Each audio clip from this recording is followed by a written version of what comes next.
Sure. Okay. So then let me ask you, what beliefs do you think that you would die for then, if not that the creator of the universe is, you're saying that he's on your side and you're going to go against him and, worship this king or this, whoever it was, what beliefs would you die for then?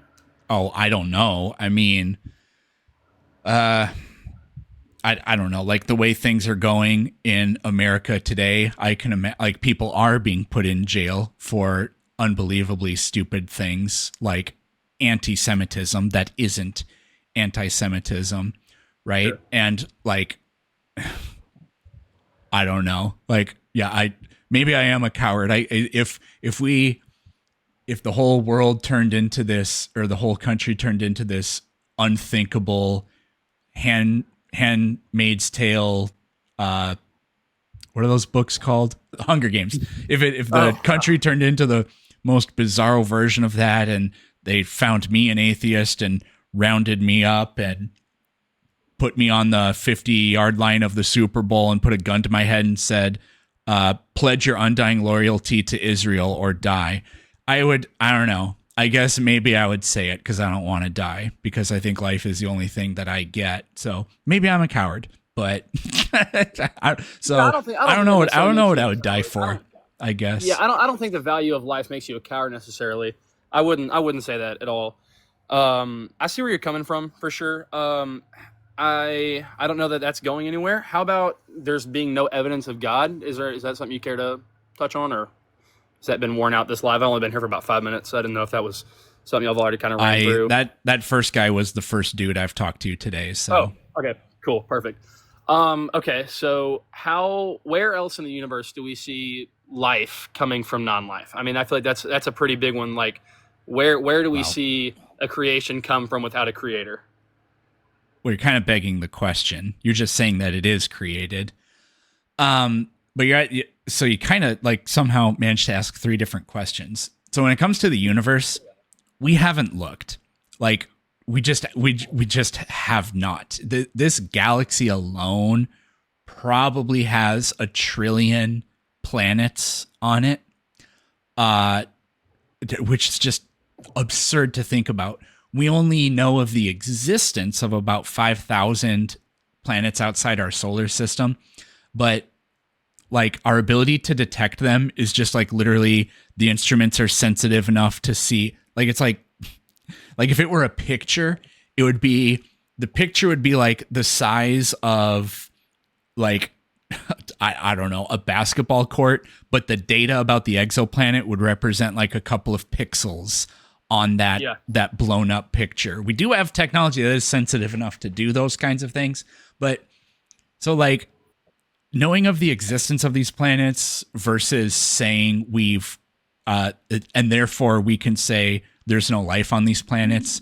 No. We can't do that. We don't have the ability to state that at all. So okay, well maybe let's not even look at something so big as a planetary life form. Let's look and see where have we seen a painting pop up out of nowhere in a museum and have no artist? Where have we seen a building show up and just erupt out of the ground with no construction workers or no architects, no engineers, no builders? Like, yeah, but you're saying things that I know are created by something are created by something.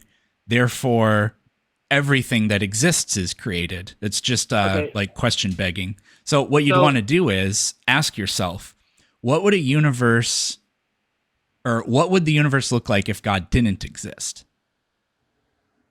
I mean, I think it would lack to exist. I don't think there would be a universe. I think that there has to be a creator. Well, because if everything in the observable then you universe can't have yeah. So this is kind of weird. If everything is evidence, then nothing is evidence, because you can't tell the difference. Well, I think the fact that there is theoretical evidence to be had and that is nowhere to be seen is it would be non-evidence. So I think that would not count as everything. Like if you're saying that there's a theoretical universe where God doesn't exist and there's a theoretical discovery laying out there in the cosmos somewhere that things come from non-life and things are created without a creator, well then there's your theoretical evidence right there. So then I think that kind of just disproves that last point. I don't 100% know what you meant by that. I think a God could exist. One of the problems with God is it's not a working theory. So, like, there's to me, this absolutely is a universe. This could be what a universe looks like where there is no God.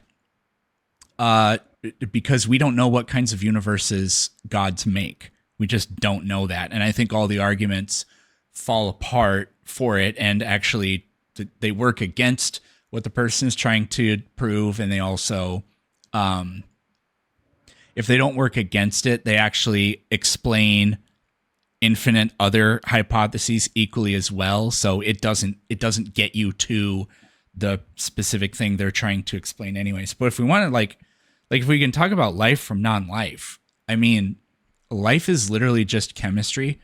I don't think any miracle takes place ever whenever a living thing does anything. Like even if you could somehow manage to pat your head while rubbing your belly, I still wouldn't call that a miracle, you know? Sure. Or the miracle of life. Like, no, it's just like you mix some of this with some of that, and hopefully things go well, and you get a baby, right?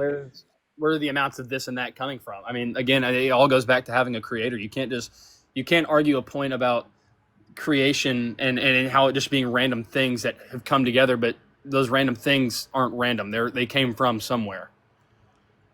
Well, I agree that they're not random, but I don't agree that they came from somewhere, because now what's happened is we've retreated all the way to, well, how come the universe exists? I don't know, but that's not evidence that God exists. Yeah, and I'm not saying that is necessarily. Oh, I mean, I'm not. I'm not saying that is necessarily the evidence that God exists just because there is a universe. But I'm saying the fact that there is a universe. I'm not saying that universe alone is evidence of God existence. I'm saying the universe, along with us in it, along with all of the other fine tunings that we see in the universe, I think that alone is the existence. Because there could be a universe out there where we could be 5 million more miles away from the sun and still be living. We could be 30 million miles closer to the sun and still be living. But the fact that we're not, the fact that we are so balanced on a knife's edge, that should be evidence, I feel like, alone. Because that... Wait, but we're not balanced on a knife's edge, because we could be much farther away from the sun and still exist. Maybe not humans, but life could. Okay, well, what other life have we observed that goes back to being observed and non-observed and showing theoretical evidence as opposed to what we actually see in the universe. We haven't found life somewhere else in the universe or even in our solar system yet, but we haven't really checked for it. We have a couple of earnest tests going on right now. Unfortunately, they're going to take forever, but the most recent Mars rover, it's going to drill some core samples into an ancient river delta on Mars. It's gonna get like 30 something of them, and then we'll get those back, but it's going to be like 10 years from now, unfortunately, because we choose to spend our money on blowing up kids instead of science. So that could be an example, and they're going to look for microfossils, essentially. Yeah. And then we have this thing called the Europa Clipper. It's going to fly to Jupiter's moon Europa, which we know it has water underneath it because the ice on the surface breaks, and then the water flies off like a geyser. That happens consistently. So we're basically going to fly through that, and we're going to catch the samples and see what's in there. But even if we don't find direct evidence of life, we can tackle the idea of, well, is it logically possible that life must be constrained to these hyper-specific parameters that we find on Earth? That's definitely not the case, because you find life on Earth living in water just above freezing. You find life on Earth living in water at the boiling temperature, right? We find life living many degrees below zero on land. We find life living in many degrees above 100 Fahrenheit on land, right? We've even, this was really unexpected, and it's pretty recent, but we started drilling uh, into the ocean crust to dig up like rock samples to study for some reason. And even like a kilometer deep into the ocean crust, we're finding bacteria in there. And scientists were like, what? So like conditions, like when we have a very human centric way of looking at things, you don't need room temperature or any of the conditions that we require for life in order for life to exist. So the like life on somewhere like much farther away from the sun than we are could absolutely logically exist because life on Earth in those types of conditions exists. Okay, sure. I guess I'm not necessarily. I feel like I'm grasping that. Okay. I mean, and again, like I'm not against any of the points that you've made necessarily so far. I'm just kind of, you know, going for what I think, what I believe in, and things of that nature. Also, the Big Bang being true. I just looking back at your list of I guess statements you could call them. The Big Bang being true, do you not think that that is a possibility of what it would have looked like in the in the Genesis 1 creation story? God says, "Let there be light," and then there was light that suddenly shot out to every inch of the universe. I mean, No, because that's not what it would have been like if you could somehow exist in the universe like early on in the Big Bang and like be invincible. You wouldn't be able to see anything. The all the matter and energy of the universe was so dense that light literally couldn't travel between things. So if you look into the Big Bang, you inevitably will run into you'll hear a lot of talk about what's called the CMB, the cosmic microwave background radiation. mm-hmm.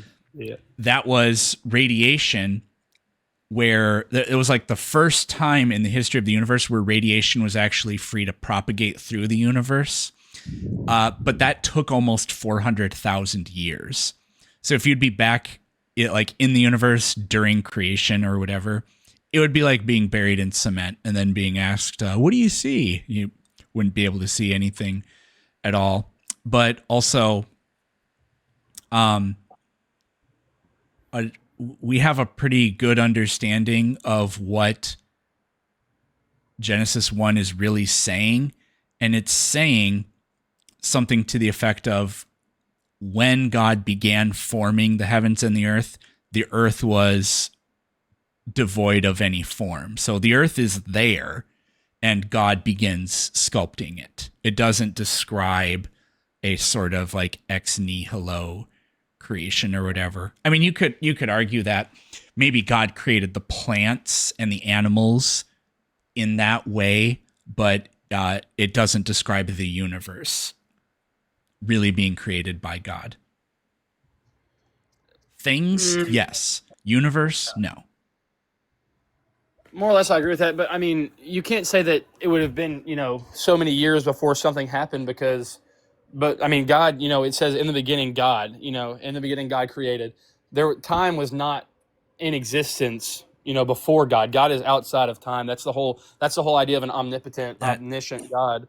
Well, Is that that's a very modern concept of God. But again, if you read what we're our understanding of what Genesis is saying is, it translates in a very goofy way. I should have said this. I didn't do a very good job of saying it earlier, but it's something like in the beginning of when God began creating the heavens and the earth. So it talks about like that's very clunky, but it's talking about the earth is there. The earth is there. And so it's describing when God began forming that earth that is there. Like I made a table a couple days ago outside, but I went to Lowe's and bought a piece of hardwood for the top, and the legs were actually already there because there was an old table and the top of it rotted. So I took the stuff that was there and I made a table. That's a more accurate description of what Genesis 1:1 seems to be saying. I mean, not necessarily if you look at the Hebrew. I mean, if you want to go back to the scripts, I mean, if you look back at what was originally stated before translation, even if you look at the direct translation in like an interlinear Bible, it says God created in the beginning. In the beginning, God created. It doesn't say that in the beginning God formed or God shaped. It says in the beginning God created the heavens and the earth and hovered over the spirit or hovered over the face of the darkness and formless waters. So my basic response to that would be I can't read or speak Hebrew. So where did I get this from? Well, I know of people that can do that, and I've consumed a lot of their material. So you can go out and look for that. I've even seen on a lot of that content I've seen online, there are inevitably comments from Jewish people who are writing, yeah, we like decades ago when we would read this in synagogue or whatever, and it's just because they can read the Hebrew, and they would say it doesn't say in the beginning. It has to be translated in a really particular way, and Hebrew and English don't have the same grammatical structure to them or whatever. So I'm like, in a way, I'm kind of asking you to take my word for it, but I'm taking the word of it from professionals, and I'm just doing my best to, in good faith, tell you what they are saying about this. And so, like, I agree. You will actually find today, like, new Bibles will translate it slightly differently, but like when the King James Bible was written, and when some of these other slightly more modern translations were written, like in the early 1900s, for example, they didn't have very good understanding. We didn't even have Dead Sea Scrolls until the 1940s, right? So, like, we haven't had all that great of access to classical ancient Hebrew for all that long. Even the Masoretic text, that's the most authoritative text in Judaism. It's from like the 600s. That's when it began being put together. And I think it was completed much later than that. And it's like, wait a minute. So the most authoritative Jewish text is from centuries after Christianity? That's really weird. And it's like, yeah, it is. And what we found out later, like when we got the Dead Sea Scrolls, there are discrepancies between those, which are from like around, I want to say like 1200 years BC. Those, there are things in those that don't line up with the Masoretic text, And so that's just to say, weirdly, you wouldn't think this would be the case. I would have never thought this was the case a couple years ago until I learned more, or until I learned better recently. But we haven't had all that great of access to ancient Hebrew until fairly modern times. Yeah, for sure. I mean, I agree with that, but I mean, and I'm not going to say that you're wrong about what the Hebrew is saying, for one, based off what, whatever scholars have, or that the King James is, not the most accurate, which is why I don't read out of King James. I read out of the New American Standard Bible, which was, Right. Translated from the 60s to the 70s, which, I mean, if I can read straight out of that, Genesis 1:1, in the beginning, God created. That's with having Dead Sea Scrolls. That's with having the most up-to-date, Greek translations. And even back in the KJV, whenever King James, and I guess it was Can 1700. I Yeah, have a study Bible. I'm going to go grab it real quick. sure, Because I don't absolutely. remember what it says, but I'm going to go grab it real quick. How did an embargo on bird poop inadvertently contribute to the Holocaust? How did mammals end up with an eye inside their brain? Can you snap somebody's neck like in the movies? Learn the truth behind these and much more in my new book, Facts That Aren't True. Link in the description. The most impressive thing about the Bible to me is how thin the pages are. It's incredible. Holy crap. So here, like, to give you an example. So this whole page, and it's not coming through very well, but this right here is the only part of it that's actual scripture. All the rest of this are notes, right? So there's That's not a bad thing necessarily. That's not a bad thing. no, it's not a bad thing, but I'm just saying that to emphasize there is a lot going on with just this very, very, very beginning part. And there's Absolutely. I think because there's a lot of scholarship around it or whatever. The primeval history from creation to the birth of Adam. This unit is composed of two principal layers, a priestly source that also provides an editorial framework, and an earlier non-priestly primeval history that used the divine name Yahweh, found in the rest, as seen on the chart of correspondence. Okay, that's not really telling me much.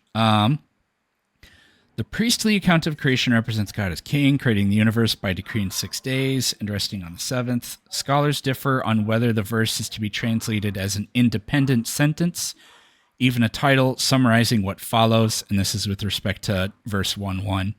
Example, in the beginning God created, or as a temporal phrase describing what things were like when God started, e.g., when God began to create, the earth was formless void.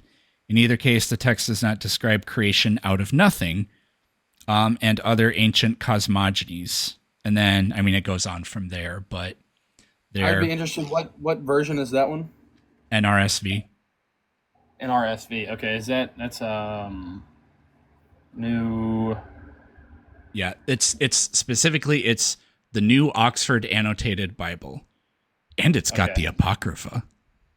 Oh, that's a different story. That's a different conversation. Yeah, I don't really know anything about all that stuff, but there's not a whole lot of interesting stuff there as far as conversations go.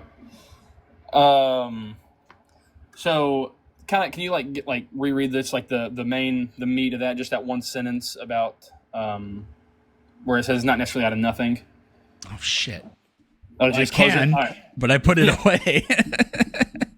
It says scholars differ on whether it is an independent creation or a temporal clause.